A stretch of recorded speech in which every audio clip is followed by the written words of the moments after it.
Alright, so let's continue our reading lesson. Jadi hari ini kita ada di reading yang bagian terakhir di chapter 18 dan chapter 19 ya. Jadi di reading nanti teman-teman akan diberikan waktu 55 menit untuk menyelesaikan 50 pertanyaan.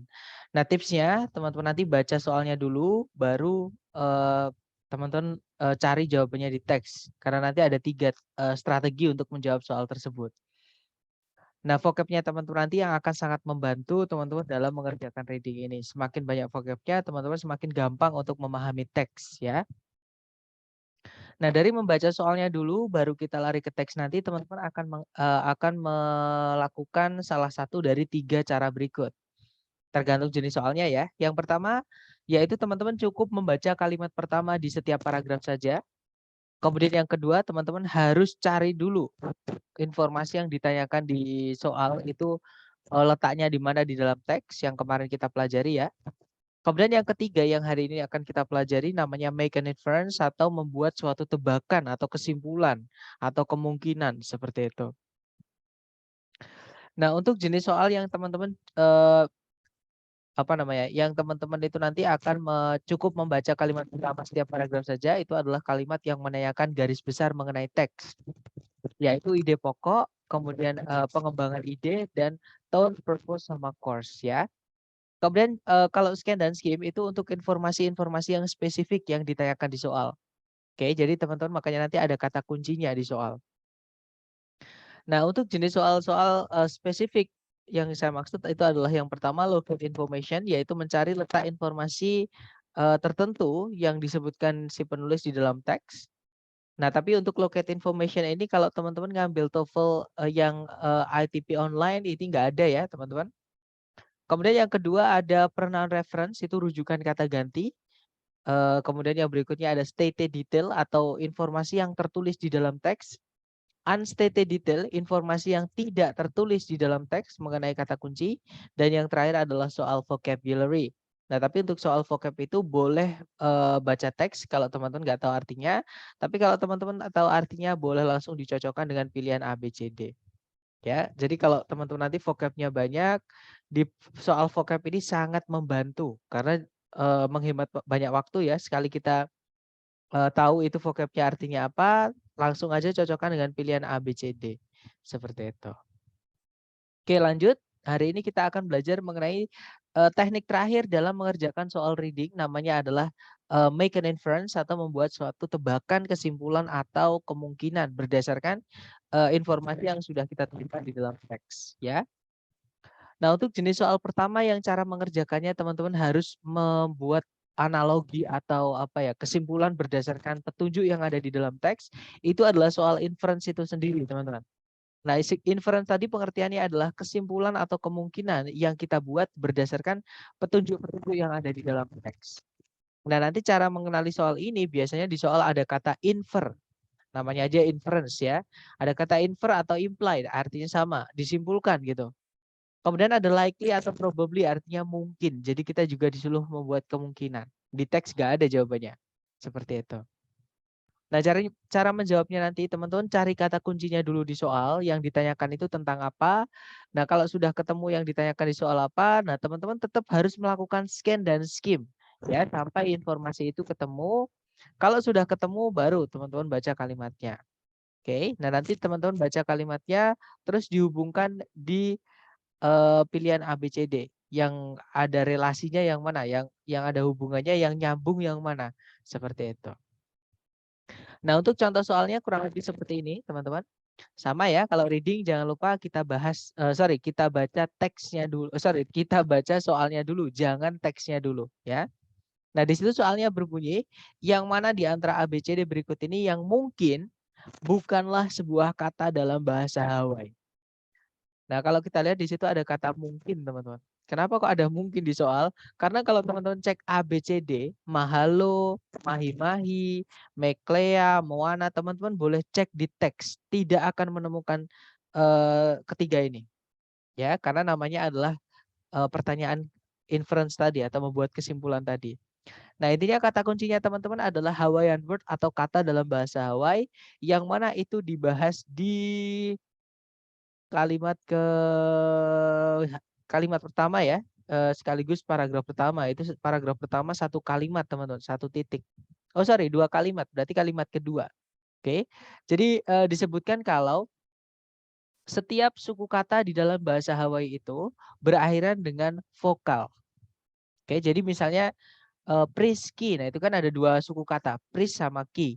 Nah, pris itu kan berakhiran dengan s, teman-teman. Nah, itu nggak bisa menjadi, berarti nama saya itu bukan kata dalam bahasa Hawaii. Kemudian petunjuk kedua, 2 konsonan itu tidak boleh gandeng, nggak boleh muncul bareng. Nah, tadi punya saya, nama saya ada PR-nya, itu gandeng, sama SK-nya itu juga gandeng. Ya, berarti nama saya memang bukan kata dalam bahasa Hawaii, misalnya seperti itu. Nah, dari petunjuk tadi, kita cocokkan dengan pilihan A, B, C, D. Yang mana yang tidak mengikuti aturan dalam bahasa Hawaii. Oke, karena pertanyaannya yang mungkin bukan kata dalam bahasa Hawaii, seperti itu. Yang alfa ada mahalo, ada 3 suku kata, teman-teman. Ma, kemudian H, kemudian lo. Yang mana setiap suku kata berakhiran dengan vokal, yaitu A, A, O ya. Kemudian konsonan M, H, sama L-nya itu tidak gandeng. Berarti dia mengikuti aturan bahasa Hawaii. Artinya alfa bukan jawabannya. Karena yang ditanyakan adalah yang mungkin bukan kata dalam bahasa Hawaii. Nah, kalau yang bravo, mahi-mahi itu ada 4 suku kata. Ma, kemudian hi, ma, kemudian hi. Nah, setiap suku kata berakhiran dengan vokal, yaitu A, I, A, I ya. Dan konsonannya dia tidak gandeng. M sama H-nya itu tidak gandeng. Berarti dia mengikuti aturan bahasa Hawaii. Berarti bukan itu jawabannya. Kalau yang Charlie, Meklea. Nah, itu ada yang di garis bawahi, teman-teman. Yaitu huruf K sama huruf L. Tadi dijelaskan dalam bahasa Hawaii kalau huruf konsonan, konsonannya Hawaii itu cuma ada H, K, L, M, N, P, W, teman-teman. Nah, H, K, L, M, N, P, W itu nggak boleh, gandeng itu nggak bisa. Nah, berarti yang bukan kata dalam bahasa Hawaii adalah yang Charlie ya, karena dia tidak mengikuti aturan bahasa Hawaii. Seperti itu. Nah, dari contoh soal ini mungkin teman-teman ada yang ingin bertanya, silakan kalau ada yang ingin ditanyakan.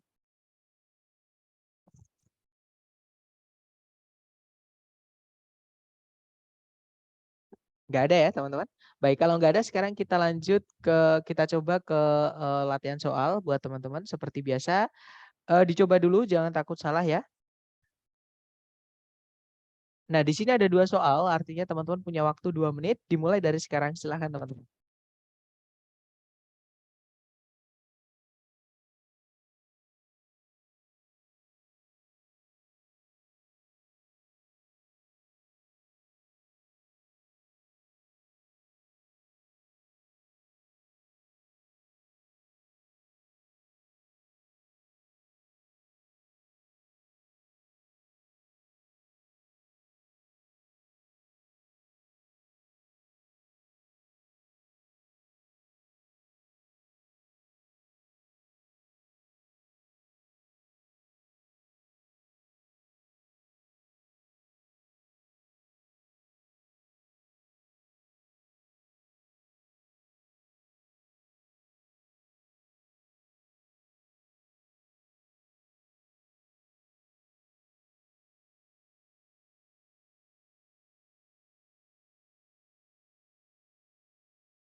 Oke, 2 menit sudah habis. Silakan jawabannya teman-teman boleh dikirim di chat dulu ya. Sepertinya. Oke, ada jawaban alfa-alfa. Nice, mari kita cek bersama teman-teman.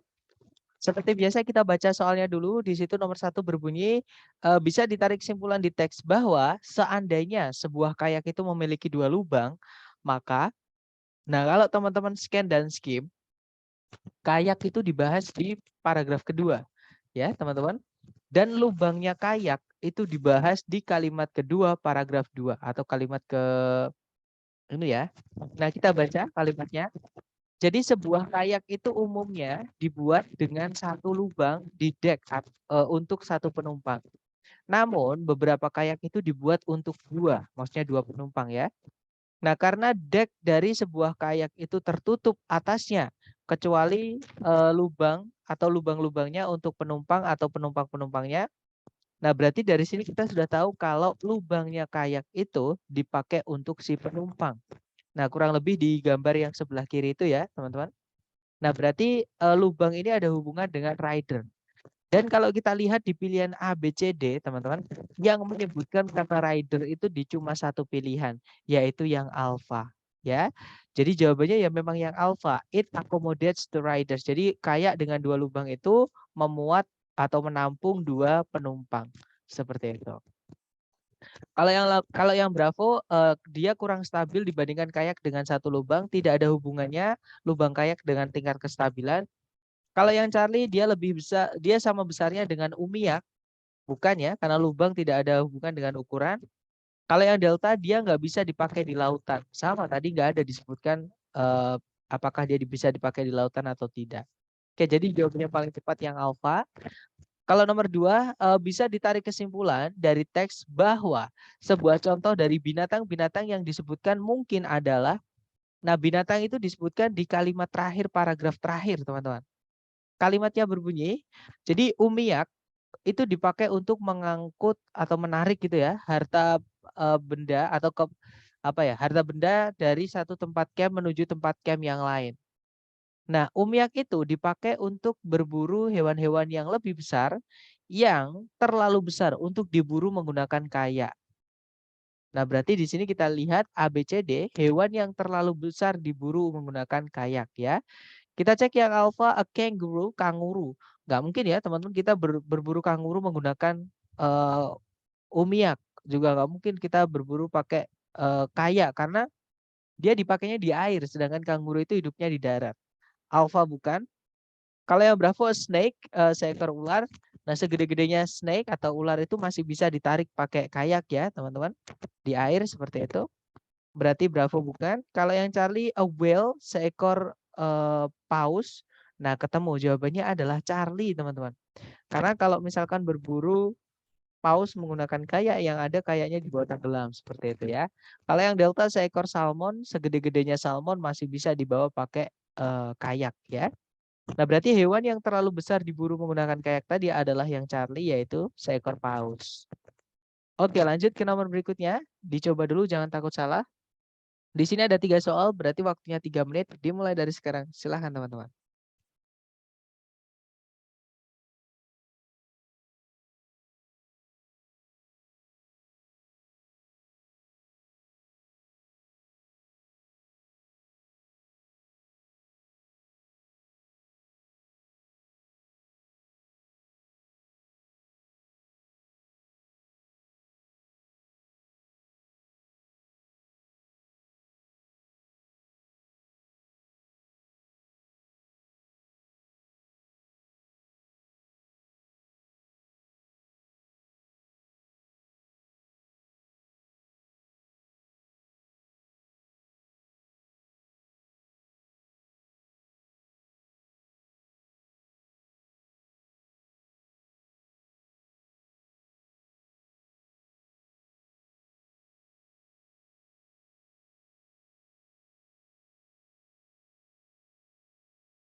Oke, 3 menit sudah habis. Yang sudah nemu jawaban boleh dikirim di chat, teman-teman.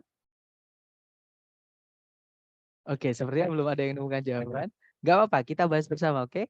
Di situ nomor 3 pertanyaannya, bisa ditarik kesimpulan di dalam teks bahwa, nah kata kuncinya di soal nggak ada. Kalau teman-teman nggak menemukan kata kunci di soal yang ditanyakan tentang apa, teman-teman baca pilihan gandanya ya. Di situ nomor 3 yang alfa adalah daun-daun dari hanya California Redwood saja yang berubah menjadi coklat di musim gugur. Oke. Nah, kalau yang Bravo, daun-daun dari hanya Giant Sequoia saja yang berubah menjadi coklat di musim dingin. Kalau yang Charlie, daun-daun dari kedua jenis pohon di teks itu berubah menjadi coklat di musim dingin. Kemudian yang Delta, daun-daun dari tidak satupun jenis pohon yang ada di dalam teks itu berubah menjadi coklat di musim dingin. Nah, berarti ini ngomongin tentang perubahan warna daun ya, teman-teman. Nah, kata kunci teman-teman juga ada di nama tanamannya yaitu California Redwood sama Giant Sequoia, yang mana itu disebutkan di kalimat pertama ya, teman-teman. Sorry, di kalimat kedua. Nah, kalimatnya berbunyi, kedua jenis conifer evergreen. Evergreen itu selalu hijau atau awet hijau ya, teman-teman. Namanya adalah California Redwood dan Giant Sequoia itu ditemukan tumbuh asli hanya di negara bagian California. Nah, tadi disebutkan conifer itu selalu hijau atau awet hijau. Artinya dia tidak berubah warna, teman-teman. Oke, berarti jawabannya yang paling tepat adalah yang delta ya. Daun-daun dari tidak satupun jenis pohon yang ada di dalam teks itu berubah menjadi coklat di musim dingin, seperti itu. Kemudian nomor 4, bisa ditarik kesimpulan dari teks bahwa Sierra Nevada merupakan, nah kata kunci teman-teman adalah Sierra Nevada yang mana itu dibahas atau disebutkan di kalimat terakhir paragraf pertama atau paragraf 1. Di situ kalimatnya berbunyi, California Redwood itu ditemukan sepanjang pantai bagian utara dari negara tersebut. Maksudnya California ya. Sedangkan Giant Sequoia itu ditemukan di tengah daratan dan pada ketinggian yang lebih tinggi di sepanjang lereng barat dari Sierra Nevada. Nah, Sierra Nevada ini punya lereng, teman-teman. Kita cek pilihan A, B, C, D, kata benda yang punya lereng yang mana. Yang alfa sejenis pohon Giant Redwood, bukan ya, pohon nggak punya lereng, teman-teman. Kalau yang Bravo kumpulan pantai, bukan juga, pantai nggak punya lereng. Kalau yang Charlie segerombol danau atau sekelompok danau, bukan ya, danau juga nggak punya lereng. Jawabannya adalah yang delta, teman-teman, a mountain range atau bukit barisan atau pegunungan lah, bisa dibilang seperti itu. Oke. Kemudian nomor 5, yang manakah di antara berikut ini yang bisa ditarik kesimpulan di dalam teks? Nah, di soal nggak ada kata kunci. Kalau gitu teman-teman baca pilihan A, B, C, D-nya untuk mencari kata kuncinya. Yang alfa, Giant Sequoia itu lebih tinggi dibandingkan California Redwood. Berarti ngomongin tingginya ya. Kalau yang Bravo, California Redwood itu tidak sama besar kelilingnya dengan Giant Sequoia. Nah, ini ngomongin besarnya. Kalau tadi tingginya, sekarang yang besarnya. Kalau yang Charlie, California Redwood itu memiliki berat lebih besar dibandingkan Giant Sequoia. Nah, ini ngomongin beratnya. Kalau yang Delta, makhluk-makhluk hidup yang lain itu banyak yang lebih besar dibandingkan Giant Sequoia. Nah, kita cek teman-teman. Tadi di paragraf pertama belum ada yang ngomongin tentang ketinggian, berat, dan seterusnya ya. Itu dibahas di paragraf 2. Nah, kita baca paragrafnya.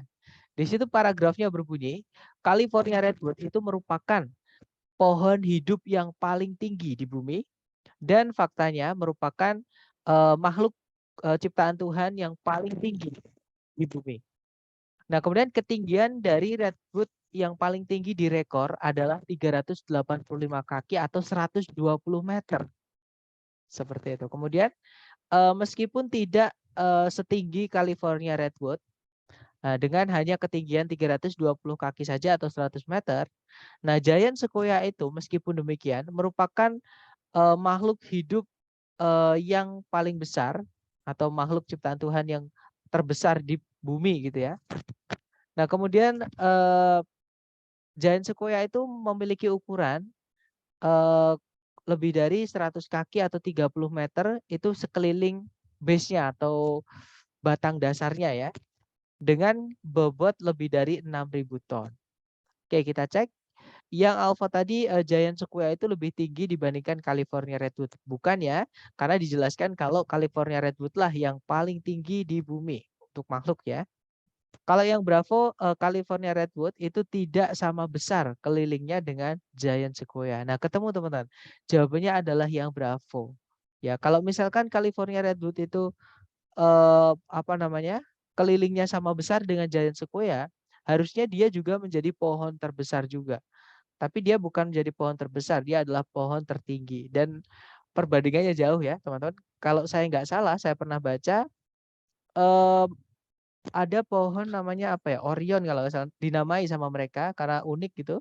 Pohon California Redwood ini yang paling tinggi yang 120 meter tadi itu kelilingnya hanya 7 meter. Sedangkan Giant Sequoia itu 30 meter. Jadi bisa dibandingkan beratnya itu sangat berpengaruh. Maksudnya bukan berat tapi kelilingnya itu sangat berpengaruh seperti itu. Ya, jadi jawabannya yang Bravo ya. Kalau yang Charlie California Redwood itu memiliki berat lebih besar dibandingkan Giant Sequoia. Nah, tadi nggak ada yang disebutkan beratnya hanya punyanya Giant Sequoia, teman-teman, yaitu 6.000 ton. Ya, kalau misalkan bobotnya California Redwood nggak ada di teks, kita nggak bisa membandingkan dua hal ketika variabelnya kehilangan satu informasi seperti itu. Charlie nggak bisa kalau yang delta, makhluk hidup yang lain itu banyak yang lebih besar dibandingkan Giant Sequoia. Bukan ya, karena dijelaskan tadi kalau Giant Sequoia merupakan makhluk Tuhan yang paling besar seperti itu. Oke, kita lanjut ke nomor berikutnya. Dicoba lagi teman-teman, jangan takut salah. Waktunya 3 menit dimulai dari sekarang, silahkan.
Baik, 3 menit sudah habis. Buat teman-teman yang sudah nemu jawaban boleh dikirim di chat.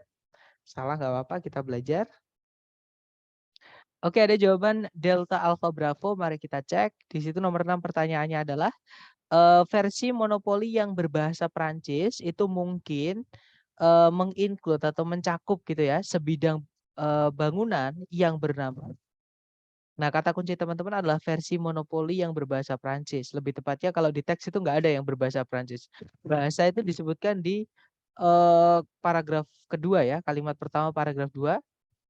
Tapi Prancisnya nggak ada, tapi di situ dijelaskan kalau meskipun permainan monopoli ini sekarang ini dipublikasikan atau diterbitkan gitu ya, dengan, berbagai macam bahasa dan versi, dengan, lokasi-lokasi dan nama-nama tempat asing yang disesuaikan dengan bahasa target yang dipakai di papan tersebut.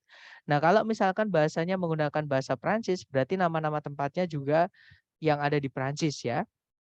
Nah, berarti betul jawabannya adalah yang Delta, Eiffel Tower. Karena Alpha, Atlantic City, New Jersey itu adalah, di Amerika Serikat ya. Begitu juga dengan Germantown, Pennsylvania, dan Boardwalk. Nah, kalau Eiffel Tower itu tempatnya di Prancis, seperti itu. Oke, lanjut ke nomor 7. Bisa ditarik kesimpulan bahwa Daro itu memilih Atlantic City sebagai settingan awal monopoli karena atau, pengaturan gitu ya. Awal monopoli atau sorry, bukan pengaturan, tapi latar maksudnya. Jadi latar monopoli karena nah itu disebutkan di Daro itu di sini ya, di kalimat kedua, teman-teman. Jadi Daro itu adalah yang menemukan game tersebut di tahun 1933. Nah, di masa puncak-puncaknya, The Great Depression. Nah, Daro sendiri yang aslinya berasal dari Germantown, Pennsylvania, itu dia juga nganggur, nggak ada pekerjaan. Nah, di masa, masa-masa puncak sulit itu. Sorry, di masa-masa sulit, di puncak masa-masa sulit itu gitu ya. Kemudian, dia itu mengatur permainan awalnya itu tidak seperti yang diduga-duga, yaitu di, rumah aslinya Germantown, tapi malah di Atlantic City, New Jersey. Nah, alasannya kenapa? Di setelahnya disebutkan, kalau New Jersey itu the site of numerous pre-depression vacations. Jadi, tempat atau situs gitu ya, dari berbagai macam tempat-tempat liburan sebelum masa depresi. Nah, berarti, New Jersey ini mengingatkan orang-orang dengan kenangan yang, sebelum masa depresi ya. Jadi jawaban yang paling tepat yang alfa, teman-teman. It brought back good memories. Jadi mengingatkan kembali masa-masa indah atau masa-masa ketika mereka senang-senang, seperti itu. Kemudian nomor 8, Parker Brothers itu mungkin Parker Brothers itu disebutkan di kalimat terakhir ya, kalimatnya berbunyi, Darrow itu membuat permainan-permainan pertamanya itu, tanpa mesin, maksudnya sendiri gitu ya, dan menjualnya secara lokal. Nah, sampai pada akhirnya, perusahaan yang namanya Parker Brothers itu membeli seluruh hak atas monopoli, misalnya hak cipta, hak milik, dan sebagainya itu di tahun 1935 dan mengambil langkah pertamanya menuju, produksi massal hingga saat ini. Nah, berarti karena Parker Brothers itu memproduksi kembali monopoli atau mainan, dia adalah pabrik mainan ya, teman-teman. Berarti jawaban yang paling tepat adalah yang Bravo, a game manufacturing company. Seperti itu. Oke, kita lanjut ke ternyata sudah habis untuk jenis soal pertama yang cara mengerjakannya teman-teman harus, eee, membuat kesimpulan atau mencocokkan dengan informasi yang ada di teks yang mana di pilihan A, B, C, D ini yang paling nyambung. Seperti itu. Nah, sekarang kita lanjut ke jenis soal kedua yang cara mengerjakannya juga, teman-teman, apa namanya, eee, harus membuat tebakan atau membuat kemungkinan, seperti itu. Nah, nama soalnya adalah transitions ya, teman-teman. Transition sendiri artinya adalah, kalimat untuk perpindahan paragraf atau perpindahan topik atau jembatannya paragraf satu dengan paragraf yang lain. Seperti itu, teman-teman. Jadi supaya paragraf itu atau teks itu kalau kita baca itu smooth. Ya, jadi dikembangkan nyambung nyambung nyambung dan gak ada maju mundur seperti itu. Nah, itu namanya transisi. Transisi itu letaknya di kalimat pertama, paragraf kedua. Maksudnya gini, misalnya kan kalau kita punya paragraf pertama dan paragraf kedua, di manakah letak kalimat transisinya itu? Nah, letaknya adalah di kalimat terakhir paragraf satu dan kalimat pertama paragraf 2. Ya. Nah, transisi ini bisa menjadi petunjuk untuk mengerjakan soal TOEFL reading, teman-teman. Yaitu lebih tepatnya untuk mengerjakan soal reading yang menanyakan, kalau misalnya sebelumnya paragraf itu dimasukkan teks itu atau sebelumnya teks itu dimasukkan paragraf, paragraf itu membahas tentang apa? Atau kalau setelahnya paragraf ini mau kita masukkan paragraf lain itu nanti membahas tentang apa? Seperti itu. Nah, cara mengerjakannya, kalau yang ditanyakan itu adalah paragraf sebelumnya, ya teman-teman, sebelumnya teks, teman-teman cukup baca kalimat pertama saja, kemudian analisa yang mana yang baru, yang enggak, maksudnya yang tidak dibahas di paragraf itu, tapi ditulis seperti itu. Nah, tapi kalau misalkan yang ditanyakan adalah paragraf following atau paragraf setelahnya teks itu, nah teman-teman nanti baca kalimat terakhir, ya, kemudian dipahami. Kemudian dicocokkan dengan pilihan A, B, C, D. Nah, untuk contoh soalnya kurang lebih seperti ini, teman-teman. Di situ soalnya berbunyi, paragraf yang mendahului teks ini kemungkinan besar membahas. Nah, pertanyaannya paragraf yang mendahului, berarti paragraf sebelumnya teks ini ya. Kita baca kalimat pertama berarti, teman-teman. Nah, kalimat pertama berbunyi, mitos lainnya mengenai lautan itu membahas Davy Jones, yang dalam cerita rakyat merupakan seorang raja yang berjiwa kejam atau berhati jahat gitu ya, dari dasar laut. Nah, tiba-tiba tadi ada kata mitos yang lain mengenai lautan. Padahal di kalimat pertama. Artinya paragraf sebelumnya ini itu membahas tentang mitos lautan juga, teman-teman. Tapi bukan tentang Davy Jones ya, karena Davy Jones baru disebutkan di sini, baru dikenalkan di sini. Nggak mungkin baru diperkenalkan di sini tapi sebelumnya udah diceritain, kan nggak mungkin seperti itu. Oke, berarti jawaban yang paling tepat adalah yang Charlie ya. Sebuah cerita tradisional yang lain dari laut seperti itu. Kalau yang Alpha sama yang Bravo tiba-tiba ada Davy Jones. Davy Jones itu baru dikenalkan di sini, otomatis sebelumnya nggak boleh disebutkan Davy Jones ya. Kalau yang Delta mempersiapkan melakukan perjalanan laut, nah itu nggak ada hubungan dengan kalimat pertama karena ini ngomongin tentang mitos tentang lautan seperti itu. Oke, jadi jawabannya Charlie. Mungkin ada yang mau ditanyakan dulu dari teman-teman mengenai jenis soal ini sebelum ke latihan, silahkan.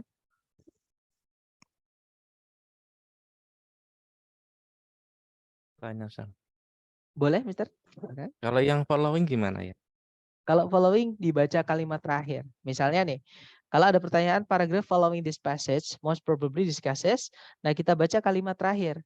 Kalimat terakhir itu kalau kita baca, tentunya gitu ya, pelaut manapun di lautan itu tidak eager to itu tidak ingin gitu ya, tidak ingin untuk melakukan perjalanan dari loker Davy Jones. Meskipun itu mungkin akan agak menarik, itu akan menjadi sebuah perjalanan yang agak menarik, mengingat gitu ya semua harta karun yang terletak di sana. Nah, berarti nanti membahas tentang loker Davy Jones ini atau melakukan perjalanan ke loker Davy Jones itu, seperti itu. Berarti berbeda dengan yang preceding tadi ya.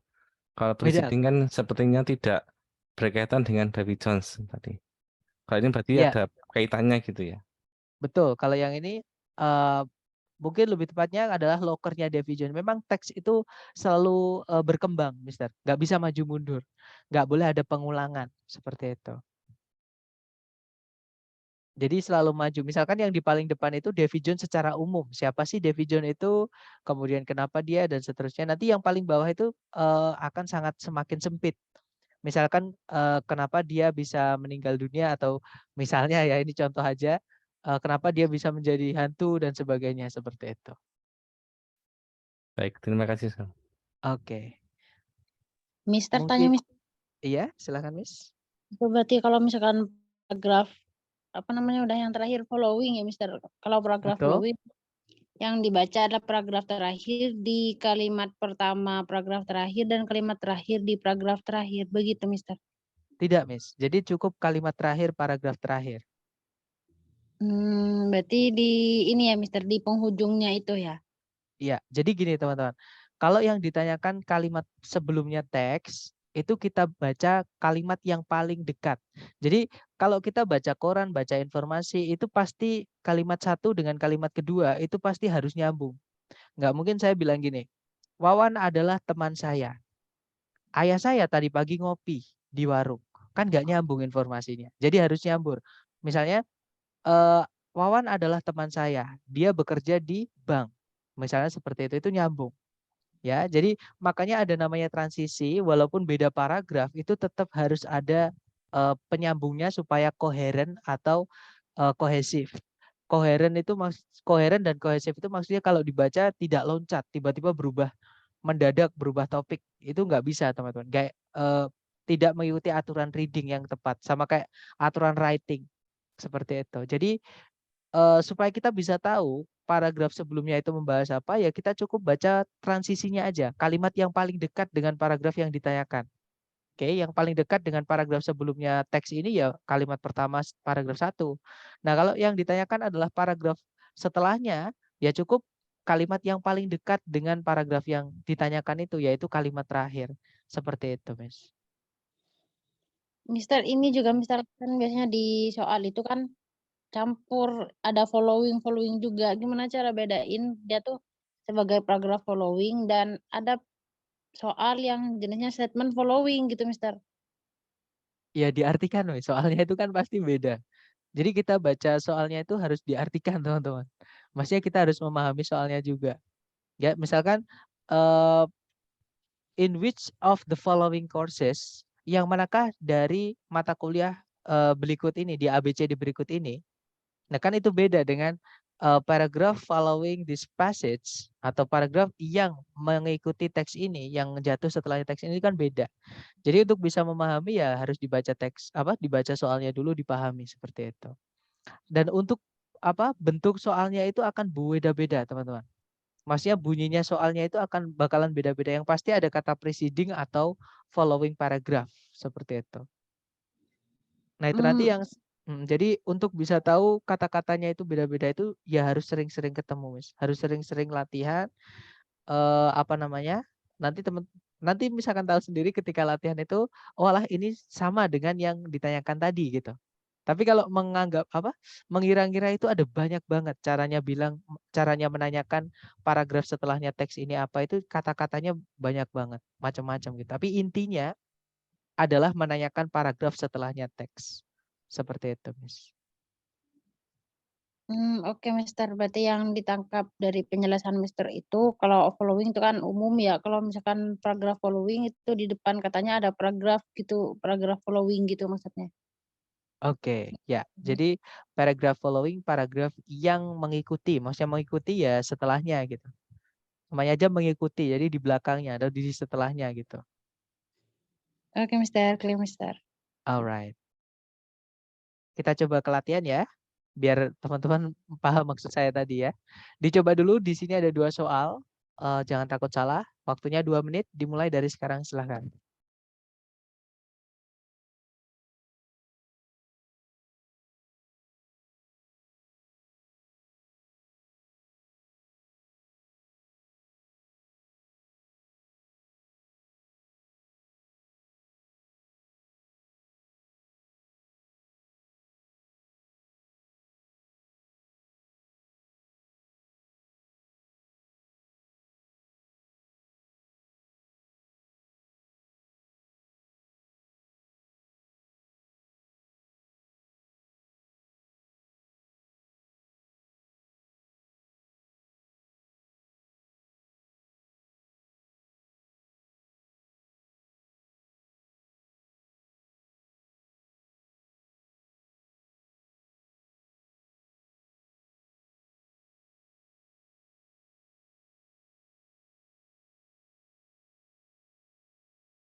Oke, 2 menit sudah habis. Silahkan jawabannya teman-teman dikirim di chat. Di situ ada jawaban Alpha Charlie, oke kita cek bersama. Di situ nomor 1 pertanyaannya adalah paragraf yang mendahului teks ini kemungkinan besar membahas. Nah, berarti kita baca kalimat pertama ya, teman-teman, karena pertanyaannya preceding. Kalimat pertama berbunyi, program yang lain yang penting dalam mempopulerkan ilmu pengetahuan adalah Kosmos. Nah, tiba-tiba ada program yang lain. Berarti sebelumnya juga ada program yang dibahas yang mana dia penting dalam mempopulerkan ilmu pengetahuan ya, teman-teman. Berarti jawabannya adalah yang alfa ya, sebuah serial televisi ilmiah yang lain atau yang berbeda. Karena memang program di sini maksudnya adalah program televisi. Kok bisa tahu? Karena di kalimat berikutnya disebutkan this series broadcast on public television. Jadi serial ini yang ditayangkan di televisi publik atau televisi umum gitu ya. Nah, berarti ini adalah tayangan televisi, teman-teman. Oke, jadi jawabannya yang alfa. Kalau jawaban D itu artinya public television itu televisi umum. Nah, yang diomongkan kan bukan televisi umumnya, tapi lebih ke programnya, Mister. Televisi umum itu contohnya ya Indosiar, misalnya, atau RCTI, seperti itu. Sedangkan programnya itu misalnya ada Hitam Putih dan teman-temannya itu. Contoh ya kalau kita nyebut merek. Kayak gitu. Jadi public televisi itu penyiarnya ya, kalau misalkan serialnya itu adalah tayangannya seperti ini. Ini yang dimaksud adalah tayangannya, program tayangan seperti itu. Nah, ini nggak ngomongin tentang televisi umum secara luas, tapi lebih ngomong ke apa namanya, tayangan televisi yang mempopulerkan ilmu pengetahuan. Oke, kemudian nomor 2, paragraf yang mengikuti teks ini kemungkinan besar membahas informasi tentang apa. Nah, berarti kita baca kalimat terakhir.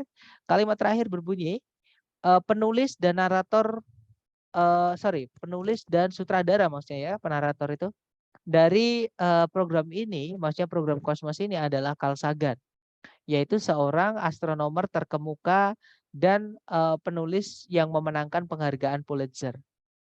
Nah, berarti ini sudah mengangkat Carl Sagan, bukan lagi Kosmos ya. Berarti paragraf berikutnya ini ngomongin tentang nggak jauh-jauh dari Carl Sagan. Oke, jadi jawabannya adalah yang Charlie. Betul, teman-teman.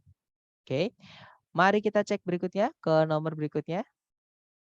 Oh, sudah sampai tsunami, berarti ini terakhir, teman-teman. Silahkan dicoba dulu, jangan takut salah. Waktunya 2 menit, dimulai dari sekarang, silahkan.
Baik, 2 menit sudah habis. Silakan jawabannya teman-teman boleh dikirim di chat dulu.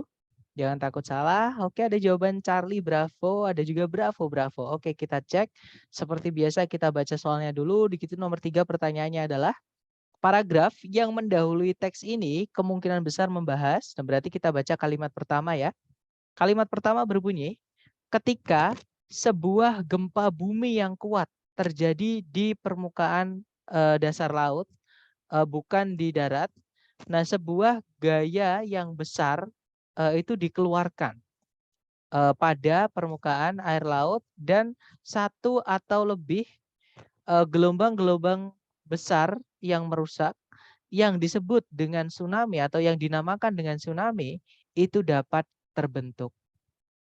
Nah, itu kita cek satu-satu. Yang alfa tsunami di berbagai macam belahan dunia. Nggak mungkin membahas tentang tsunami ya, teman-teman. Kalau tsunami baru dikenalkan di sini. Ya, misalkan kita ngenalkan tapi orang-orang udah kenal kan nggak enak, teman-teman. Kayak gitu. Misalkan kita ternyata udah ngomongin tentang tsunami di paragraf sebelumnya, banyak tsunami gitu. Terus di sini kita bilang kalau gelombang besar yang merusak yang disebut dengan tsunami. Nah, ngenalinya telat gitu. Harusnya di awal, harusnya baru dijelaskan di sebelum paragraf ini. Berarti yang alfa bukan. Nah, A, B, C, D pokoknya kalau ada kata tsunami-nya jangan dipilih. Ya, karena tsunami baru diperkenalkan di sini atau diangkat di sini. Berarti sebelumnya nggak boleh itu disebutkan. Oke, jadi jawaban yang paling tepat adalah yang Charlie. Gempa bumi yang ada di darat. Yang berasal di darat atau yang terjadi di darat seperti itu. Karena tadi ada kata rather than on land seperti itu. Jadi ketika gempa bumi yang kuat terjadi di dasar laut dibandingkan di darat seperti itu. Nah, berarti paragraf sebelumnya itu ngomongin tentang gempa bumi di darat. Kemudian nomor 4 pertanyaannya adalah yang manakah di antara berikut ini yang paling mungkin menjadi topik paragraf setelah teks ini. Nah, berarti kita baca kalimat terakhir ya, karena menanyakan setelah teks ini. Kalimat terakhir berbunyi, ketika sebuah tsunami itu mencapai perairan pantai yang dangkal, tsunami itu bisa mencapai ketinggian hingga, ketinggian kira-kira 100 kaki atau 30 meter atau lebih. Dan bisa menyebabkan banjir besar dan kerusakan atau terhadap area-area pantai. Oke, kita cek ABCD. Yang alfa penyebab-penyebab dari tsunami. Bukan ya, jelas-jelas penyebab tsunami tadi udah dibahas di awal-awal. Nanti kalau kita pilih yang alfa nanti maju mundur, udah dibahas, udah ganti topik, bahas itu lagi. Jadi maju mundur gak enak, teman-teman. Oke. Kalau yang Bravo dampak kerusakan dari tsunami di daerah pantai. Nah, ketemu jawabannya adalah yang Charlie. Jadi pasca tsunami ya, setelah tsunami seperti itu di daerah pantai. Oke, kalau yang Charlie perbedaan antara tsunami dan gelombang pasang. Bukan ya, nggak ada gelombang pasang di kalimat terakhir. Kalau yang delta jarak-jarak yang ditempuh oleh tsunami. Nah, itu tadi ada 100 meter itu bukan jaraknya, teman-teman. Itu adalah ketinggiannya gelombangnya atau 30 meter tadi. Seperti itu. Oke, jadi jawabannya adalah yang Bravo, dampak kerusakan dari tsunami di daerah pantai. Nah, itu tadi adalah jenis-jenis soal yang cara mengerjakannya teman-teman harus melakukan membuat tebakan gitu atau membuat kesimpulan atau kemungkinan berdasarkan petunjuk yang ada di teks mengenai kata kunci yang ditanyakan. Nah, mungkin sebelum kita akhiri nih, mungkin ada yang ingin ditanyakan dulu dari teman-teman. Silahkan teman-teman. Mau tanya, Sir. Iya, Boleh? silakan. Oh ya, baik. Dari sekian materi terkait dengan reading ini kan, kalau saya pribadi kan sebenarnya vocabnya juga nggak terlalu bagus ya, artinya ya masih Sama, sedikit Mister. lah. Iya. Itu. Nah, yang saya rasakan agak susah itu ketika nyari kesimpulan tadi. Jadi membaca keseluruhan jawaban satu-satu terus mencari lagi di teks yang notabene saya pikirnya itu hampir keseluruhan kita baca gitu ya. Kayak ini kan mungkin hanya awal akhir gitu ya. Kalau Betul. nyari main idea itu kan hanya di kalimat-kalimat awal gitu ya. Nah, yang tadi itu di luar mungkin belajar banyak kemudian nambah-nambah vocab, cuma kan terkadang juga nggak bisa dapat banyak gitu ya. Kadang vocabnya juga baru-baru lagi gitu. Ada Betul. trik atau tips khusus nggak, misalnya Tadi saya itu Oke. banyak merekanya sebenarnya sih. Cari kata kuncinya ini terus saya baca sebelum dan sesudahnya. Ya kadang ya tahu artinya, kadang juga nggak tahu. Terus kadang ya akhirnya mungkin inilah, mungkin ini gitu ya. Nah mungkin ada hal yang lebih apa ya, hal baru atau tips-tips lain gitu ya. Oke. Khususnya terkait dengan masalah mencari kesimpulan tadi. Terima Alright, kasih. jadi memang sebelumnya saya menjelaskan teman-teman, memang soal paling sulit untuk di reading itu adalah jenis soal inference tadi atau menarik kesimpulan tadi. Ya, karena memang jawabannya nggak ada di teks. Teman-teman harus menggunakan analogi sendiri setelah kita menemukan yang ditanyakan itu di teks. Karena petunjuknya itu biasanya pun kecil banget di dalam teks. Kadang kita nggak sadar kalau itu petunjuknya gitu. Nah, itu memang diperlukan ketelitian, kecermatan ya teman-teman sama kemampuan vocab tadi. Nah, bagaimana jika vocab kita kurang gitu? Sama, saya juga kurang teman-teman, ya. Jadi, apa namanya, kalau teman-teman ini hanya bisa dilakukan untuk, jenjang waktu yang, agak lama ya. Maksudnya gini, kalau teman-teman buru-buru, maksudnya teman-teman mengejar misalnya deadline untuk beasiswa, itu hanya tinggal 1 minggu lagi, kan itu kan agak agak terlalu mepet gitu. Tapi bisa sih kalau 1 minggu itu masih ada waktu juga untuk belajar gitu. Nah, intinya teman-teman hajar hajar, latihan aja karena memang ketika kita mengajar latihan, vocab itu pasti nambah. Jadi kalau teman-teman ada vocab yang nggak tahu, jangan sungkan-sungkan buka kamus ya teman-teman, mumpung gratis buka kamus. Kemudian teman-teman nanti, apa namanya, terka maknanya itu terus ditulis. Karena kalau nggak ditulis nanti bakalan hilang. Nah, semakin teman-teman sering ketemu dengan soal inference tadi, itu nanti bakal lama-lama bakal gampang banget. Bukan gampang banget sih, maaf. Saya kayak seolah-olah, ini ya, apa, ngeremehin gitu ya. Bukan gampang, maksudnya lebih mudah buat teman-teman. Ketika semakin sering, teman-teman ketemu dengan soal seperti itu dan, teman-teman udah terbiasa dengan, pengerjaannya. Nah, itu nanti lama-lama ketika tes, itu bakalan gampang banget, nggak pusing gitu.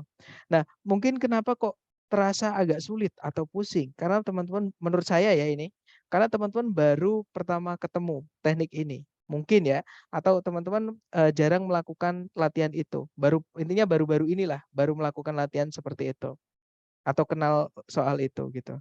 Nah, kalau kasusnya seperti itu sama dengan saya dulu. Saya dulu di awal itu reading paling lemah, teman-teman. Jadi di antara 3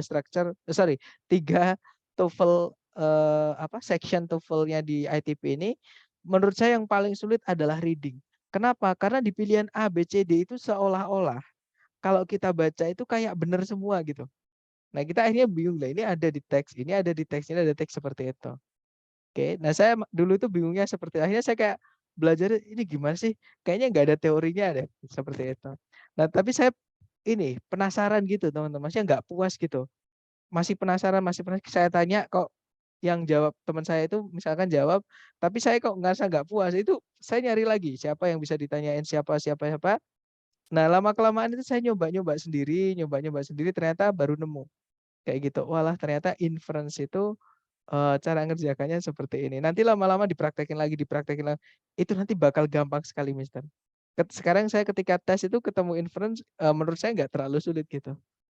Dan enaknya enaknya apa, reading-nya TOEFL itu urut ya. Maksudnya urut gini, teman-teman. Misalkan nomor 1, itu pertanyaannya main idea ya. Main idea kan kalimat pertama di setiap paragraf.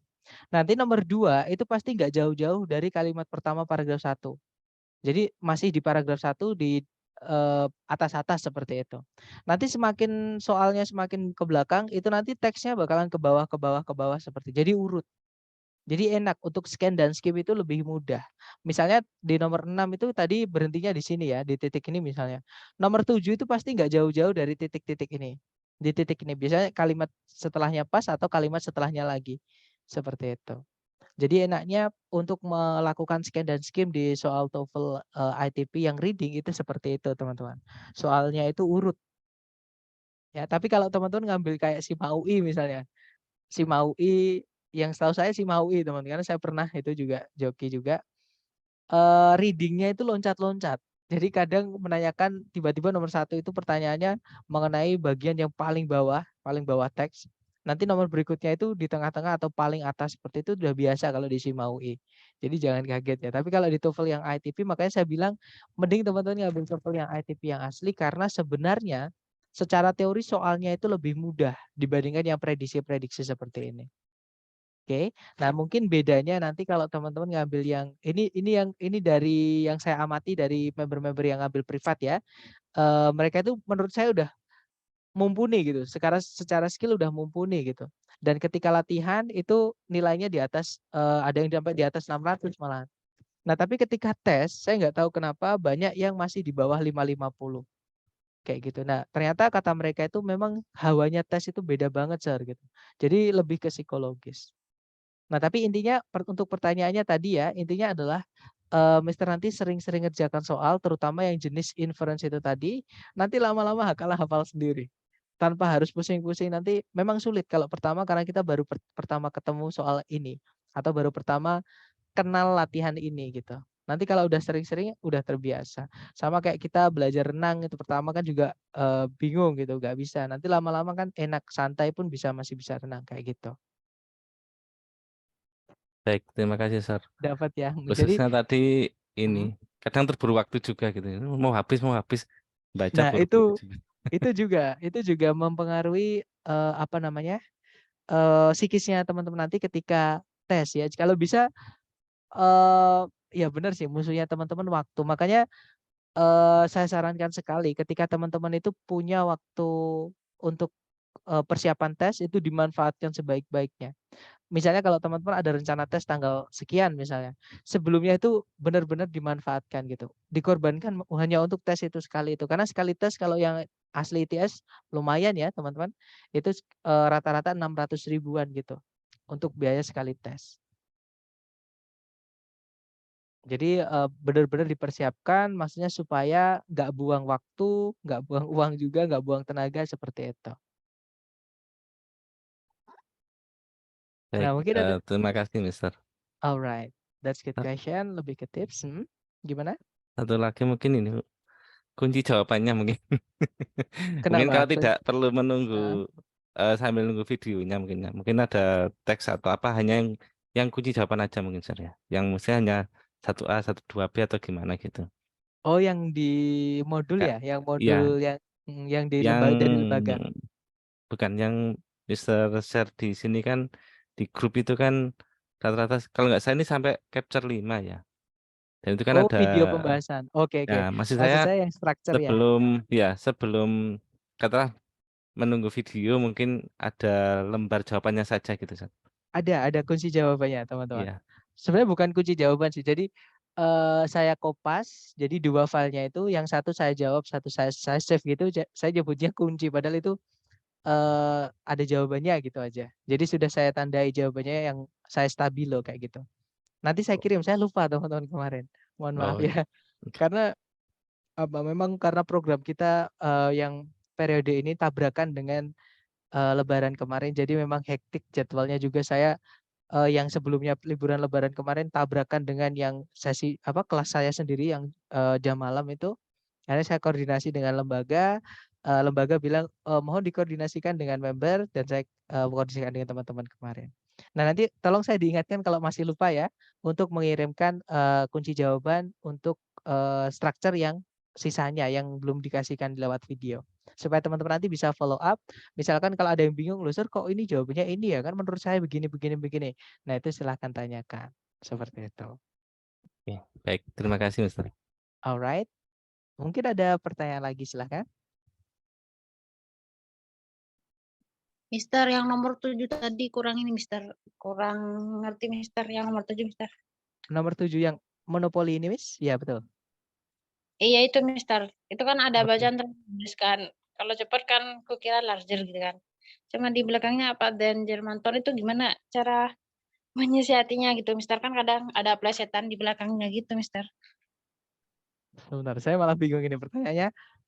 Pertanyaan coba diulang, Miss. Mohon maaf. Iya yang nomor 7 tuh gimana Mister Heeh, jadi di alfa gitu kan. iya. Enggak Sedangkan kalau menurut Miss jawabannya yang mana? Biar kita tahu Chandra Masnya Mendes antara D Mister.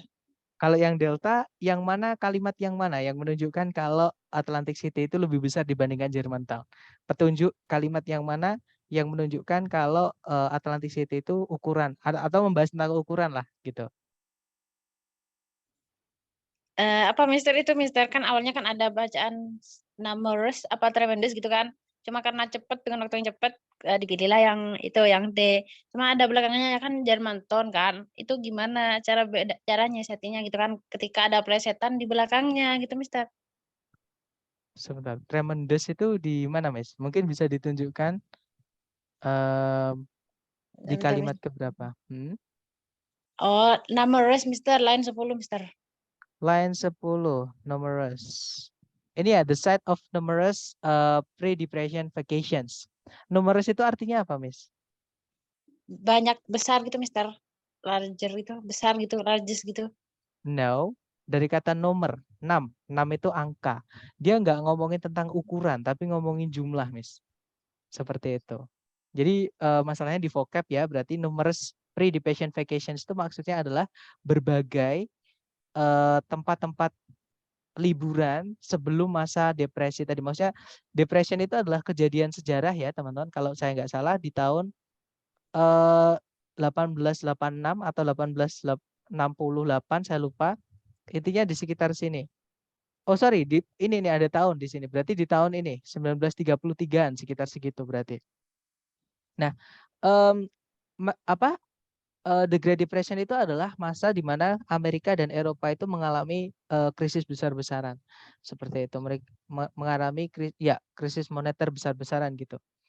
Nah, di sana banyak pengangguran, banyak kemiskinan seperti itu. Nah, Darrow itu pada waktu itu, sorry, itu tadi nomor 7 ya. Ya, Darrow itu pada waktu itu tuh nganggur juga, dia nggak kerja. Oke, di masa-masa sulit itu.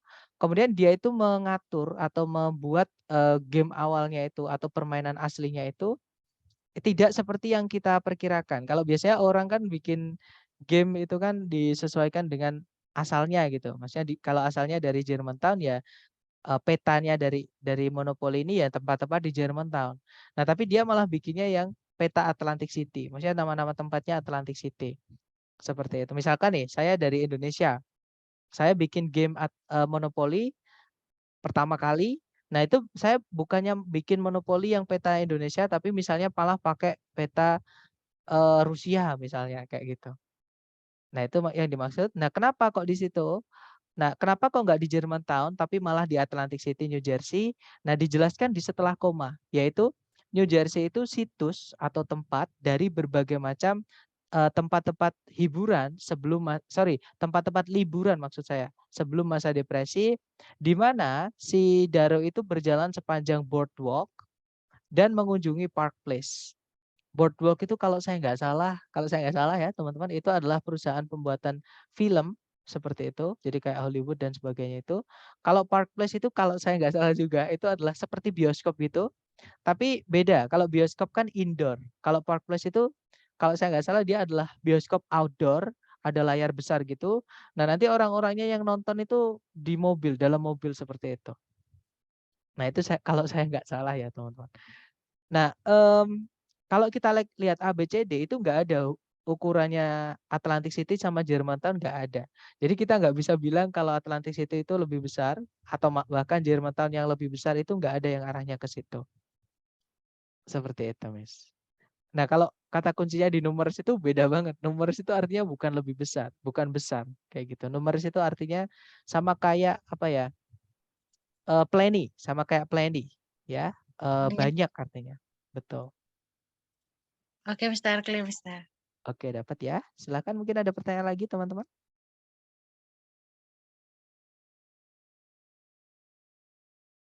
Nggak ada? Baik, kalau nggak ada saya tutup. Thank you for this past month, guys. I hope that what I give to you can be meaningful in your life and can be a stepping stone to your success. Okay, amin. And I'll see you when I see you. And the last I say, thank you so much and see you next time. Assalamualaikum warahmatullahi wabarakatuh. Waalaikumsalam warahmatullahi wabarakatuh. Okay, Terima good kasih luck banyak. everyone. Okay.